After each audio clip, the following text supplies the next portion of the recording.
am back. Back to where? Back in Latvia, back home.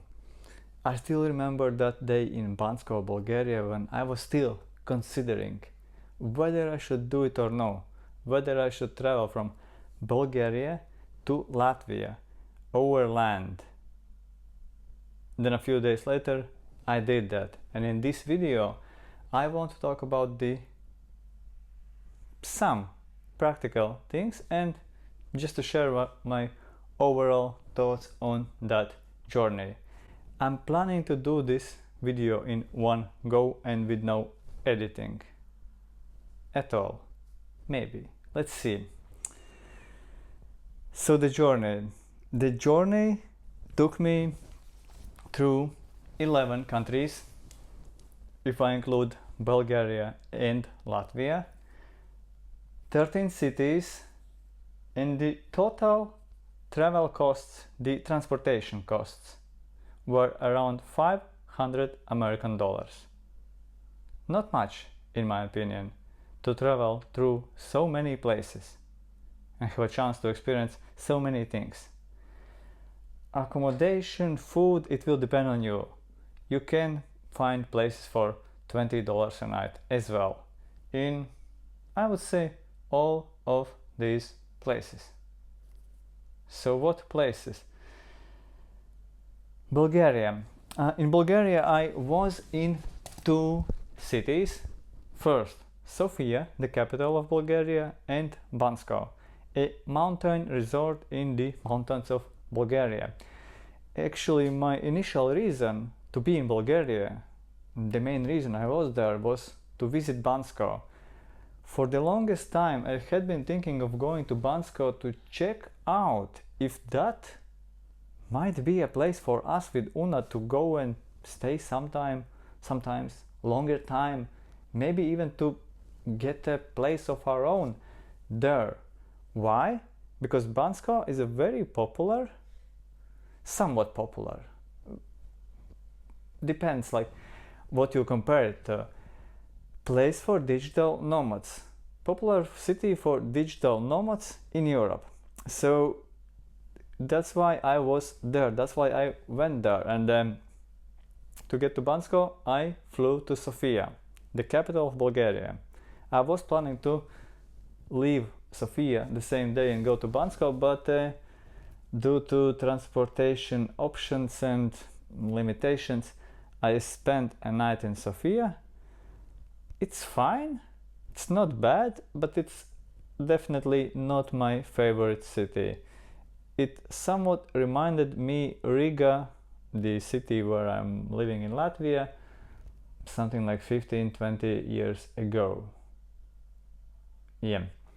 Bansko, city number 2. A complete opposite to Sofia.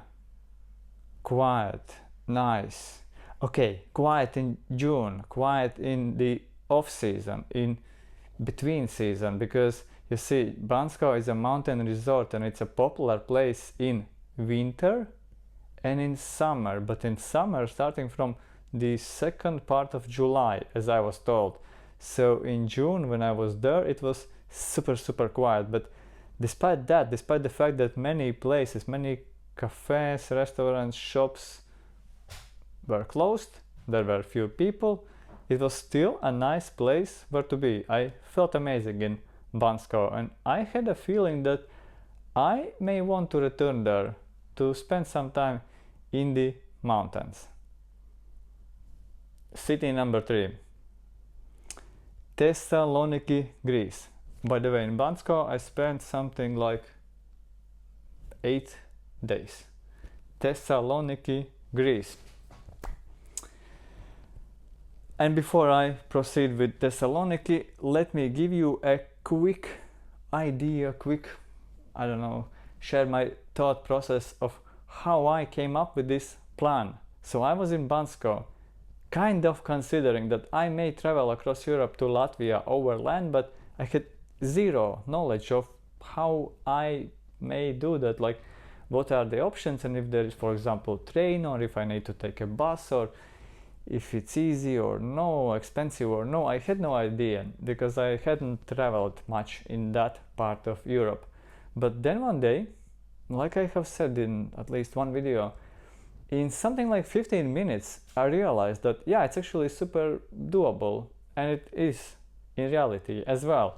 I went on Google Maps, that's the one app. Then I opened Omio, it's a bus search engine. You can find buses on Omio, and also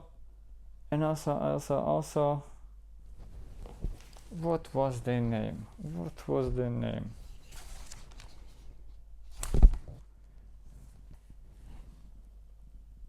Flixbus, yes, Flixbus.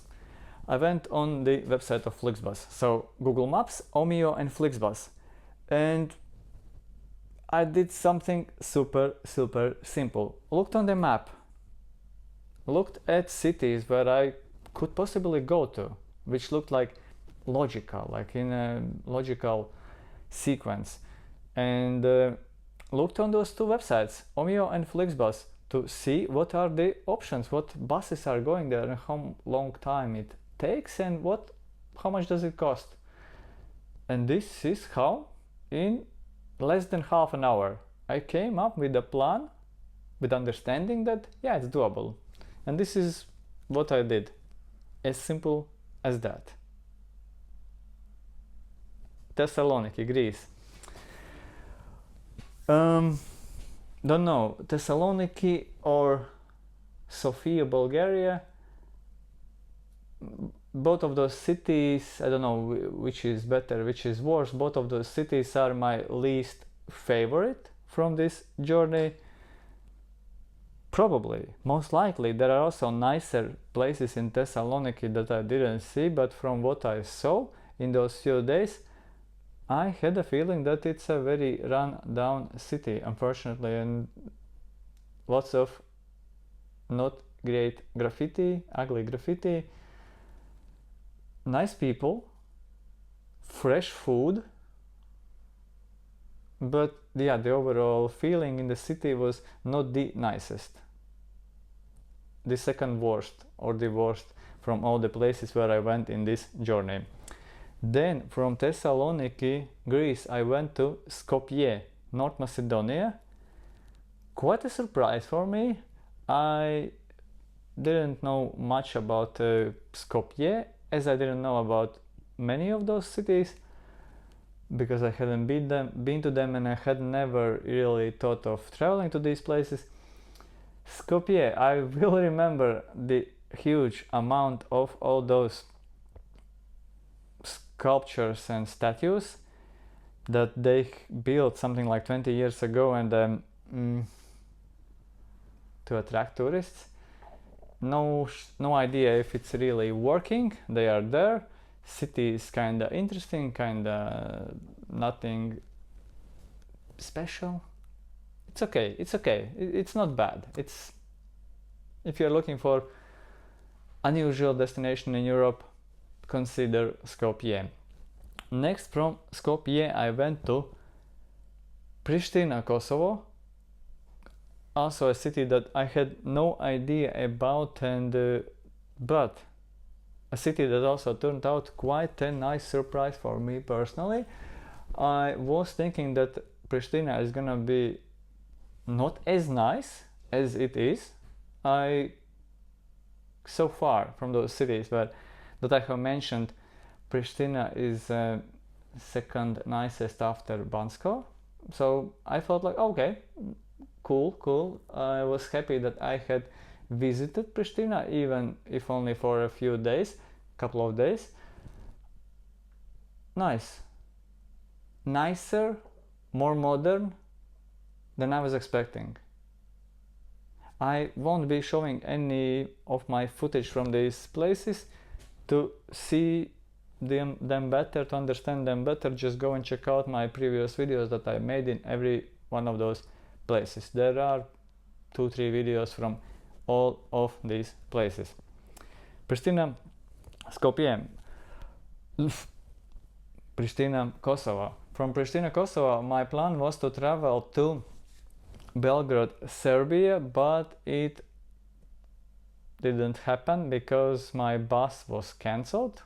Later I was asking for a refund from the bus company and they told me that no, bro, your bus wasn't cancelled. I'm not sure if there was some miscommunication or something, but the thing is that at the bus station I was told that the next bus may be at around midnight. I wasn't sure if it's a good idea to wait for that bus, and so I opted for a taxi back from Pristina to North Macedonia, Skopje, and then a bus to Belgrade. A nice surprise, similar like Pristina. It surprised me. It was and it is much nicer than I was thinking it's gonna be. It's more modern and more Budapest-like, I would say. Belgrade. And I arrived to Belgrade due to all these changes and due to the fact that I had to find another mode of transportation to go from Pristina. I arrived very late and I was a little bit worried if it's not gonna be, I don't know, sketchy and scary at night walking around, and if it's gonna be safe for me to walk around from the bus station to my apartment, which was almost 2 kilometers, which is not far away, but if the city would be bad, it would feel like a long distance. Luckily, Belgrade felt like a nice place also at like midnight, and much nicer during the day. A cool place. Yeah, of course, if you have never been to any of the cities of the region, then maybe go to Budapest first or maybe to Krakow. But if you have been, or if you're planning to visit several places, something like, I don't know, 10 cities, 8 cities in the region, then consider also Belgrade. It's, I think, a city worth considering.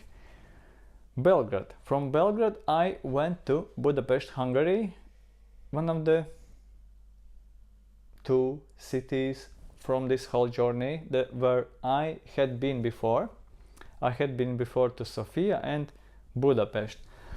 Budapest, super nice, super beautiful, lots of everything, shops, cafes, attractions, things to do, places to visit, but also super touristic. And when I was in Budapest on that day, there was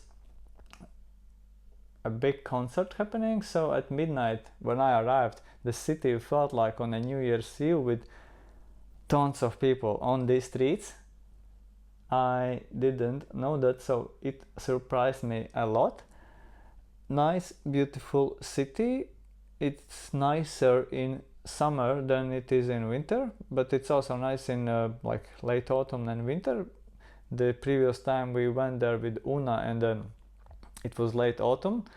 Already then we liked the city, and now during this visit I got a really good feeling about the city, and it's one of the few cities that I would highly recommend for you to visit if you are especially from somewhere else, not from Europe, and if you are willing to see Europe, a big European city, bustling European city, consider Budapest strongly. Budapest together with I don't know, from my experience, maybe Lisbon, which is super busy but it's still nice. Barcelona, busy but still very nice. Paris, busy, extra busy but nice. Yeah, Budapest, most likely of all those that I mentioned, is the not as busy, but it's busy. People are standing in lines at 8-9 in the morning to go for a breakfast. That's busy, that busy in summer. Budapest. Next, so country 1, 2, 3, 4, 5, 6, country number 6, country number 7, Slovakia. My plan was to go only to Žilina, a small town city in Slovakia, near the border of Czechia and Poland, because I was only considering to stay there for a night or two and then go to Poland. But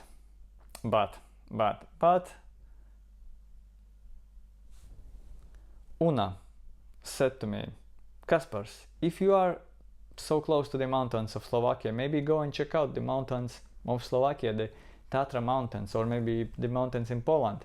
That's number one. That's number one reason why I decided to maybe do something else. Second reason was that I looked on the map and I realized that there is one city that I had marked down a few years ago, or maybe more, to check out at some time in the future, and this city wasn't very far away. So that's the reason number two. And the reason number three is that I kind of felt like I cannot so easily go straight back home if there are some so interesting places nearby. So I went to Žilina, nice small town, city.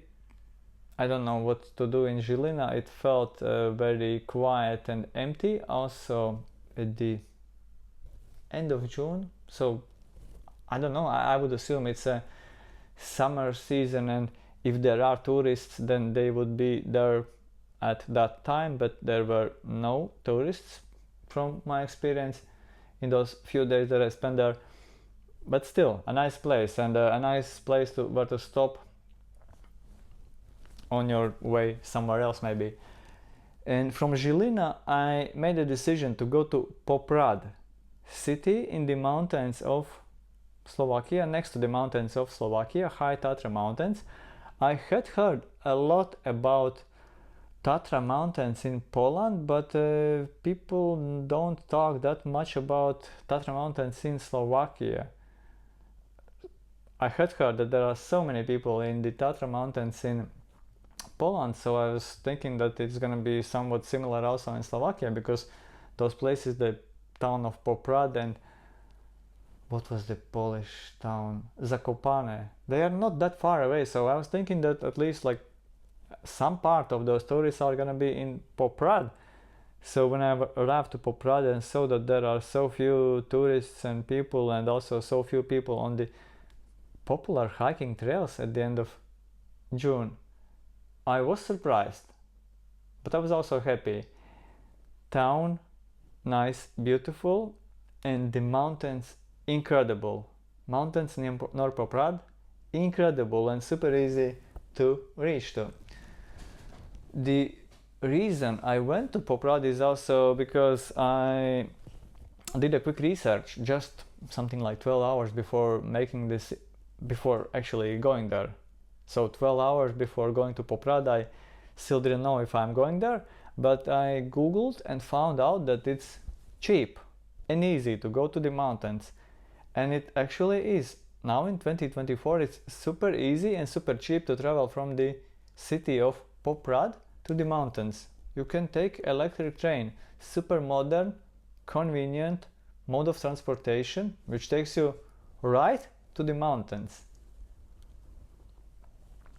And if you want to see where I went to the mountains, a super easy place, then check out the video. I have already posted it. Video about hiking in Slovakia, hiking in High Tatra mountains. I have only one video from that place. A place I can highly recommend. It's a popular place, but still not so many people. At the beginning of the trail, which was more accessible, more easily accessible, you could also go there with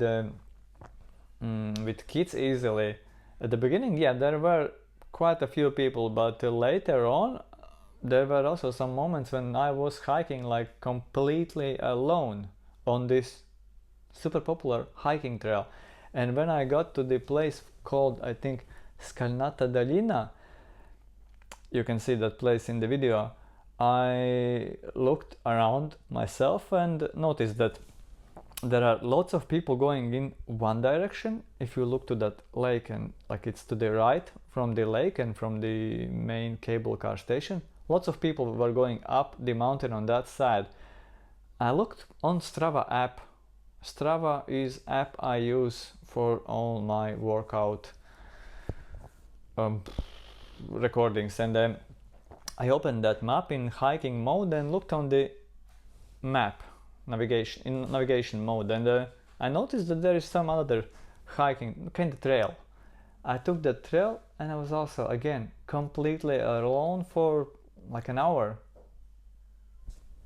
Nice if you can have this kind of place and so easily accessible. Just one more reason to like Poprad.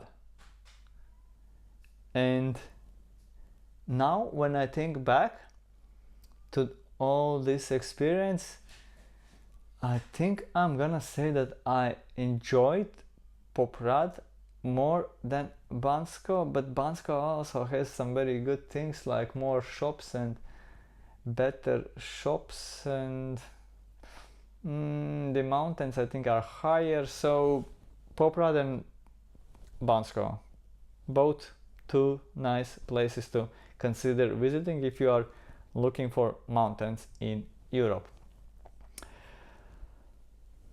Next, where did I went next?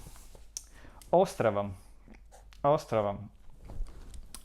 in Czechia, super close to Žilina, not so super close to Poprad, but yeah, I made a decision when I was in Žilina that I'm going both to Poprad, then come back to Žilina and go to Ostrava, Czechia, to get a quick glimpse of what is Czechia like. Of course, I understand that this is just one city and just the first impression, and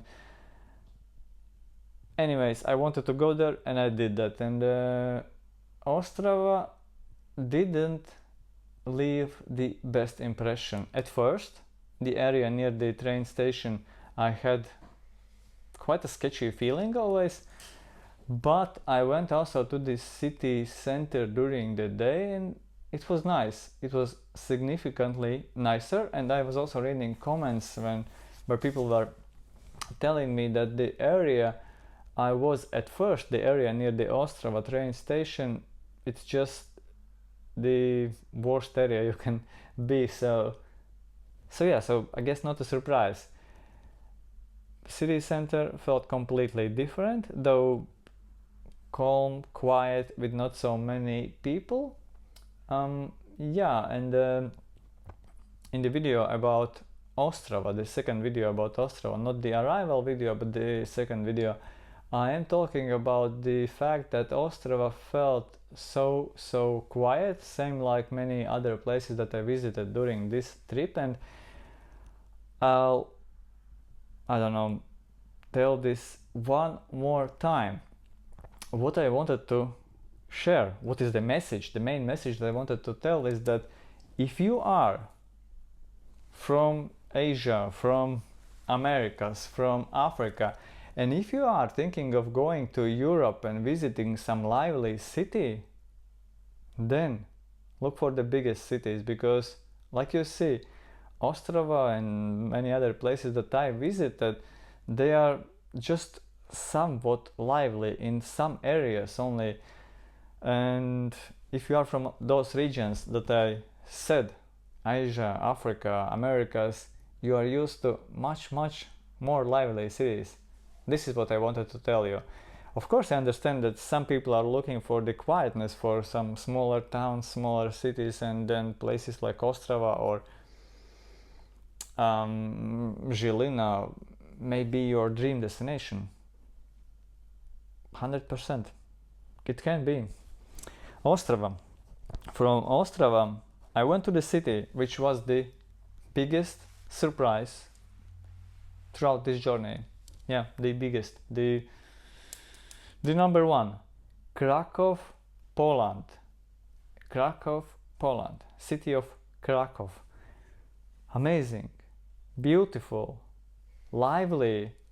This was the Europe in summer that I had in my mind. at the beginning of the journey, when thinking of whether I should go and travel across Europe, I was in a way worried that Europe is going to be too busy, too crazy, with too many tourists, and that's why I was considering not to do it, but only in Krakow and Budapest. Budapest and Krakow. Only in those two cities I saw Europe in summer like I had it in my mind. Like the picture of Europe in summer, I saw it only in Budapest and Krakow. Budapest felt too overwhelming, but still nice because the city is impressive and beautiful, and it was most likely so overwhelming because of those concepts, but Krakow was just perfect, like 100% perfect. Many people, lively atmosphere, but not too busy, not overwhelming. Amazing. Krakow, one of my best findings lately. A city that I can highly recommend you to check out. Check out also my video. Not the arrival video, but Krakow, the second video. Beautiful. You're gonna see what do I mean by that. And we are approaching the final destination. Next was Kaunas. I wanted to go to Vilnius in Lithuania, but don't know why, but I couldn't buy a train ticket from Krakow to Vilnius. At the same time, I could buy a ticket to Kaunas, also a city in Lithuania. So I booked that ticket because it also made more sense for me logistically, practically, because it was more on the way to Riga, my final destination of this journey. Kaunas, quiet, same like Ostrava, more lively most likely than Ostrava, very similar to Riga in a way, but quieter.